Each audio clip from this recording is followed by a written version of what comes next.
Hello, welcome to the Energy Question with David Blackman. I'm your host, David Blackman, and I don't even know my own name today. That's crazy. My special guest for this episode is Antoine Halff, who is the co-founder of a company called Kayrros, which is creating some incredible or providing some incredible information data services to various energy businesses across the globe. Antoine, thank you so much for doing the show. Thanks, David, for having me. Antoine, for those who are not familiar, is also a former chief analyst at the International Energy Agency and a former lead industry economist at the U.S. Energy Information Administration. So that's quite a background in the maintenance and creation of energy-related data. So I'm really honored to have Antoine as my guest today. Before we get into the interview about your company, Antoine, why don't you take a few moments and tell us how Kayrros came about and the reasons why you went down the road of creating this company? Well, we created Kayrros because we felt there was a need for more data and better data on the energy industry, the energy markets, and also on climate-related issues that affected the energy. I was at the IEA at the time, as you said. I had been at the EIA before, and I worked with fantastic colleagues putting out the best institutional data out there that serve as benchmark for the industry. But I realized that there were many blind zones, blind spots in the data we were putting out that oftentimes we had to model to fill the gaps in the surveys that we put out. And the president of Kayrros, Antoine was at the time at Schlumberger Business Consulting, a consultancy within Schlumberger that he had created. And he had the same perception coming from the users of the data. He had been working with industry, with people who had made billions of dollars of investment based on data that were outdated the minute they were put out. Not because of a lack of ability from the institutional organizations, but just because the market was moving so fast. The growth happening very much out of the OECD, where the most sophisticated statistical collection systems are located. So there was really a need, but we felt there was also an opportunity because of the huge amount of information available just on the internet, on the websites of various companies and countries, but also from new technologies like satellite imaging, like geolocation data, like social media posts. So and at the same time, the cost of computing, the capacity of computing was increasing, the cost of data storage was falling. The satellite imagery data were becoming commoditized, more and more satellites being launched all the time at costs that were falling down. So there was a huge opportunity, as we saw it, to tap into these vast resources and use artificial intelligence to translate the raw data from these sources into actionable signals that the energy industry could use, either for operation purposes or for trading purposes, or for even communications purposes about what they're doing, for example, on the environment and climate. Yeah, I have a long background in the oil and gas business. It's just been 25 years ago, just a quarter of a century ago, when a good friend of mine named Alan Gilmer founded a company that was then called Drilling Info, that is now Enverus. Right. And just to the first effort to digitalize lease records and well drilling records in the state of Texas, which of course was the busiest part of the oil business in the United States for a long time. And now to see how it's all evolved to an enterprise like yours is truly amazing. And it's so important. I think everyone in the energy business, will agree that having access to the kind of real-time information you're talking about and your company is producing now is just vital to the success of the business. I mean, one thing, just something simple that you're doing here is providing companies, drilling companies, upstream companies, with information about the newest well pads that have been sighted in the general vicinity around a drilling location they're about to drill. Talk about why that's important to an upstream, a producing company. Oh, sure. We monitor fracking. We monitor oil field activity in the tight oil basins and tight gas basins in the U.S. And there's many different use cases for that. But one is, as you said, making companies aware of activities about to take place next door to their wells is critical, because when somebody starts fracking next to your facilities, this can create damage to your well. So in order to minimize damage, it's very important for companies to have advance notice of when their neighbors are going to start drilling and fracking, so that they can shut down their operations temporarily and then reopen and minimize the damage. They can save millions of dollars this way. And we do this, we track this activity by following every lease in the US with satellite imagery, but also with geolocation data. So the minute there's a permit, we monitor the location, we track the location, and we see every stage of development, from the pad preparation to the drilling to the fracking and well completion. So that's yeah. One thing I'm curious about is what is your company's method for obtaining the satellite information? Does it require like licensing with satellite companies to be able to download their information in real time like this? Well, we provide information to companies in many different ways. I mean, it can be through APIs or through data download. We can send them data. The way we access the data ourselves, we made a decision at the very onset of our work, not to invest in hardware, not to have our own satellites. We work with more than 10 different constellation of satellites today. And they range in very much in terms of the kind of sensors they have, the kind of revisit frequency they have. But our approach is to really focus on image processing. That's our core value add. We've been working with scientific labs in France and elsewhere, people who have been experts in satellite imagery for the last 25, 30 years. And we really developed a know-how that's unique in terms of exploiting raw imagery and combining imagery from different sources, different satellites, combining that, fusing that with our proprietary database of assets, for example, and extracting data from that. So we don't invest in our own satellites. That means our costs are very low. We access preferentially public data, public satellite data from the European Space Agency, from NASA. So data that are free to acquire. And that keeps our costs extremely low and makes our offering extremely cost competitive. That's so interesting to me. Another thing you're able to do is not just provide real-time information to your clients, but also insights on what's going to happen in the future. How does that part of your business work? So you're right that what we do has some forecasting capacity. Typically, we don't engage in forecasting in the traditional sense. We don't do modeling and projections Right. 1 year, 10 years out. Partly because we feel very strongly that in today's world, this is increasingly difficult and sometimes misleading, because the market and the industry and the climate itself are changing so quickly that you can't really extrapolate from past data sets to have a good sense of what's going to happen next. There's too much unpredictability in the market, just from extreme weather events.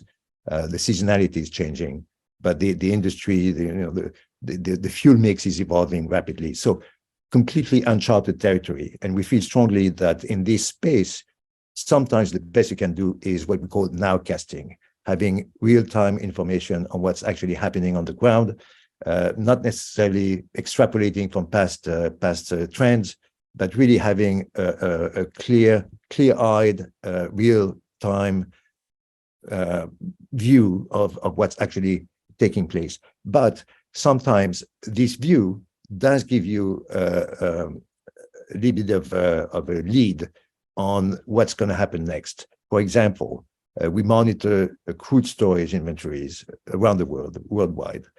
And having a good sense on crude stocks typically under normal circumstances gives you a lead of 1 to 2 weeks on what the price change is going to be further out.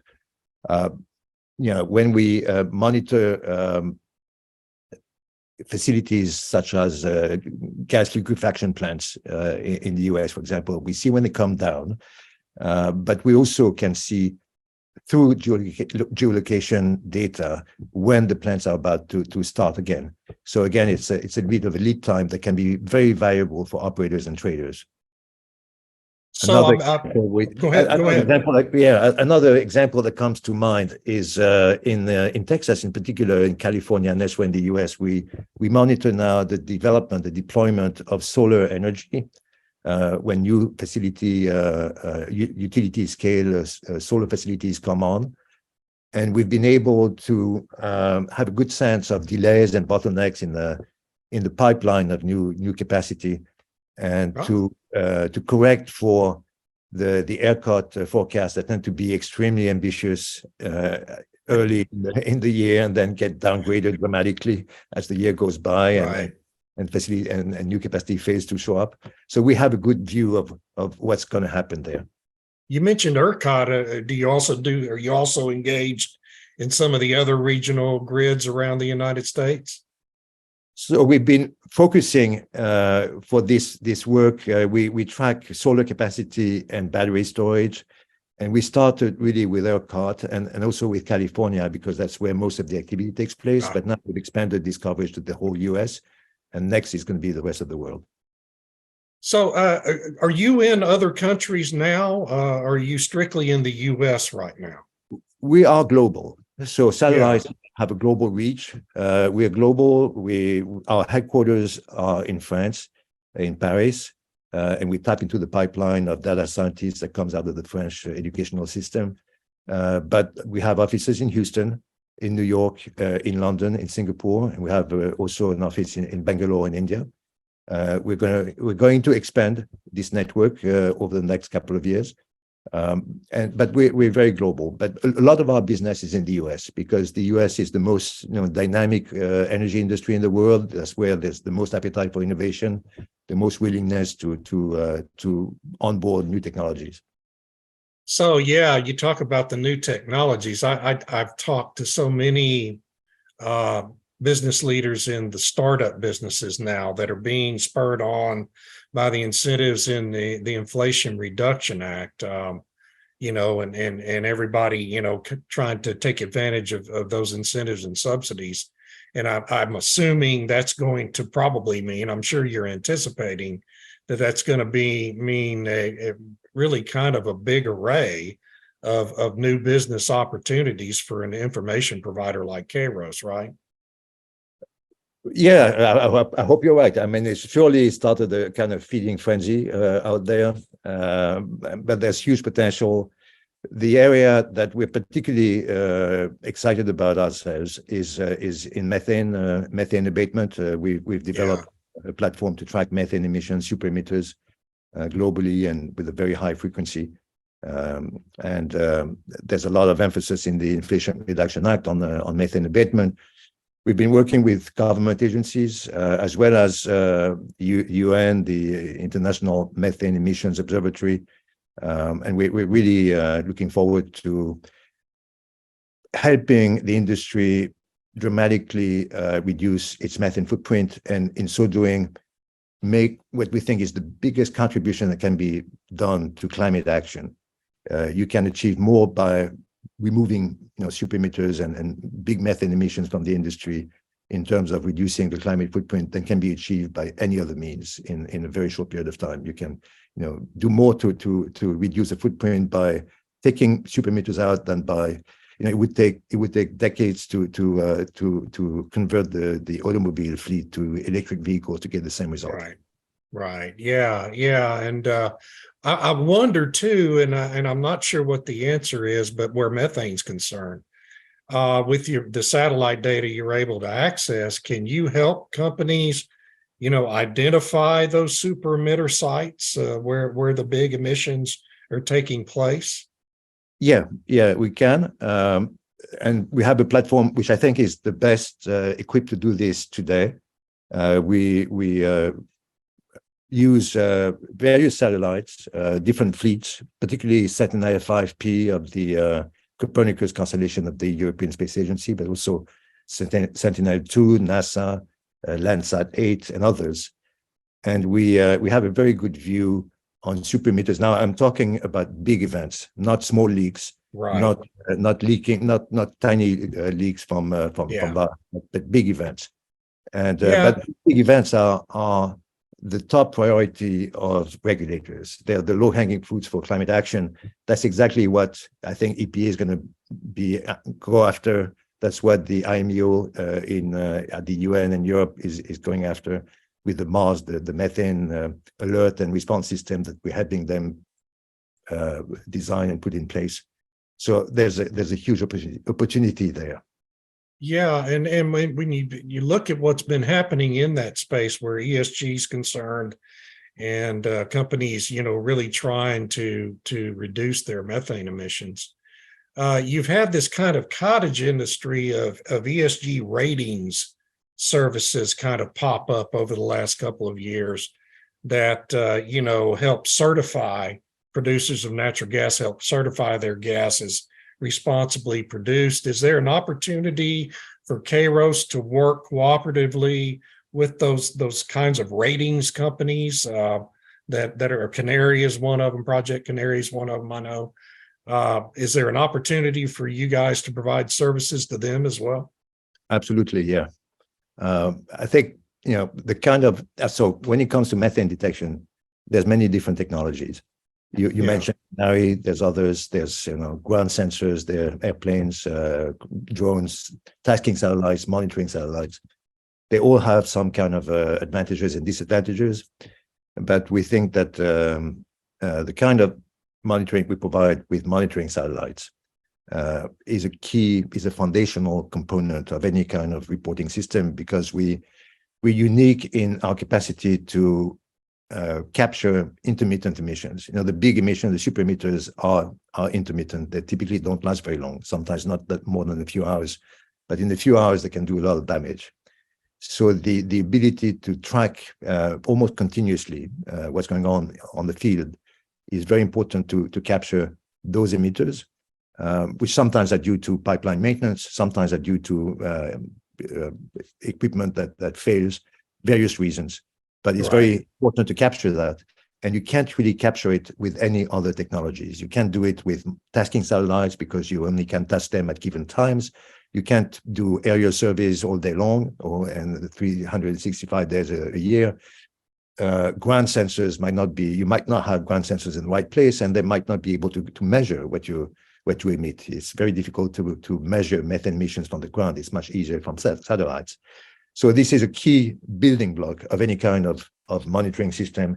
And we are indeed talking with various groups that are looking at certifying or are certifying emissions. And it's important, I think, to include our contributions so that there's trust in these measurements. There's been recently some reports that maybe certified LNG was not so clean, as clean as it purports to be, and so on. It's very important that any certification be really robust, science-based, and totally beyond any kind of doubt and suspicion. So I wonder about, I have been following carbon capture very closely, the progress of carbon capture growth in the United States. I wonder if your technology has an application to what I think is going to become a really kind of exploding industry here in the coming years. What about a carbon capture project? I assume you've got applications that would apply pretty well to that as well. So the blessing and the curse of our technology is you can apply it to many different areas. Yeah. And you can definitely follow carbon capture projects. Right now, we have an embarrassment of riches, so we're trying to limit the scope of what we do so as not to disperse, to scatter ourselves. We need to be focused on the most relevant project today. I think the time when we're going to monitor carbon capture projects is going to be very soon. Right now, in the carbon capture space, what we do really is monitoring forestry, vegetation assets, carbon offset projects. So nature-based solutions, not really direct air capture through facilities, but nature-based solutions. We have developed a technology that monitors forests, and we very sophisticated. We keep track of afforestation, deforestation, forest degradation. We can measure the height of the canopy of forests, the density of foliage, diversity of species, and the amount of carbon embedded in forestry assets. Again, very important to build trust in carbon offsets. There's been some reports, devastating reports about offsets that were based on questionable measurements and facts. But the technology is there to remotely, efficiently, cost efficiently monitor the development of carbon offset projects. And that's key to building trust in them and to helping developers extract the value that they deserve from it, to help also host countries extract the value that they can from their forestry assets. Well, given your background with both the IEA and the EIA, another question that pops into my head here is there an opportunity for Kayrros to partner in any way with those kinds of government kinds of entities? Although I guess the IEA really is not technically a government entity. And it seems more likely to me that there might be an opportunity, and maybe you're already doing it, to also provide data and information to an international organization that's kind of independently funded by a group of subscribing countries, like the International Energy Agency. Is there an opportunity for that to happen?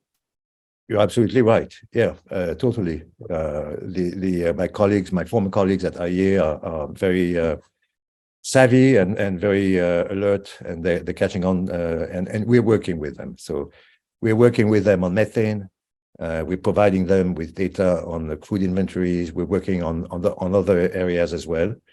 As I mentioned before, we work with the International Methane Emissions Observatory, which is a agency of UNEP, the United Nations Environment Program.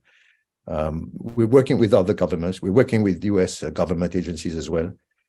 I think the future of data is going to evolve, and agencies like EIA and IEA played a really key role after they were created in the 1970s in providing transparency to a market that was quite opaque at the time. Right. But the world is evolving. The geospatial revolution has really far-reaching implications and opens roads that we're only beginning to explore. And I think it's in the future, you're going to see government agencies work collaboratively with private sector geospatial companies such as ours. There's a new model that's being shaped today of public collaboration on data issues. So I was talking to a class at a local university here near my home, Texas Christian University, yesterday, about what's happening in the energy space, with an emphasis on why it's so important to get China and India both more engaged in carbon reduction if you're really going to be able to have a real energy transition, which is the aspiration really by the Western governments more than anybody else right now. I wonder if your company is making any inroads in either one of those countries with this kind of, high quality data that could really help them begin to reduce their own carbon emissions there, that are, they're the biggest emitters on Earth in addition to the United States. And so it's so critical, I think, to have them more engaged in that effort. Are you working with anyone in China yet, for example, or making inroads there? So you're absolutely right that we can't solve the climate crisis without working with countries that are large emitters like China and India. We were working with them in some areas. In other sectors, it's still slow going, it's still early days. But I think these countries are clearly on board with the notion that they have to reduce their footprint. They also are dependent, in the case of China in particular, on coal, for example, which is a high carbon source of energy. But there's been you're opening a whole not a can of worms, but a very large topic we could go on for. I know. It would Yes, take a long time to discuss this. But the discussions on climate have their ups and downs with countries like China and India. But things are moving. Things are moving, and the potential for abatement in China and in India is huge. And for example, in China, we've made huge inroads in our capacity to detect methane coming out of coal mines. And this was very challenging at first. In the first couple of years when we developed our technology, we could measure carbon emissions at the basin level from Shaanxi province, for example, or from the Bowen Basin in Australia, or from the Rockies or Appalachia in the US.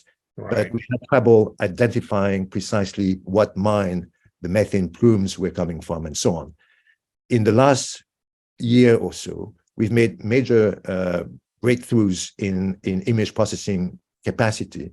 And we're now able, in part with the help of new satellites that have been recently launched, to identify precisely where the emissions come from, which mine, even which unit in a given mine, which elevator, which particular processing area of the mine emissions might be coming from. So in China, this has huge potential because China has the biggest coal industry in the world. The potential for capturing methane from these mines is very large. And this would be a win-win for China because it would reduce the footprint, but also make more energy available to the domestic market in the form of natural gas, in the form of methane. So great potential there.